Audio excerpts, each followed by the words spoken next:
তুমি কি জানো আমাদের কলিজার নবী সাল্লাল্লাহু আলাইহি সাল্লামের জীবন কতটা কষ্টের ছিল? তিনি শিশু অবস্থায় তার মা বাবাকে হারিয়েছিলেন।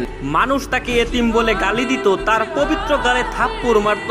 অসহায় নবীর কান্না ছাড়া আর কোনো পথ ছিল না। নবুয়ত পাওয়ার পর তার আপনজনরাই হয়ে ওঠে তার চিরশত্রু। তাকে পদে পদে হত্যার চেষ্টা করা হয়। মানুষ তার শরীরে ময়লা আবর্জনা ছুঁড়ে মারত, তার রাস্তায় কাটা বিছিয়ে রাখতো। মানুষ তার শরীরে পাথর মারত। মানুষের ছুরা পাথরে নবী করিম সাল্লাল্লাহু আলাইহি সাল্লামের দাঁত মুবারক শহীদ হয়ে যেত। নিকৃষ্ট পাষাণরা নবীর পবিত্র মুখে থুথু পর্যন্ত ছিটিয়ে দিয়েছিল।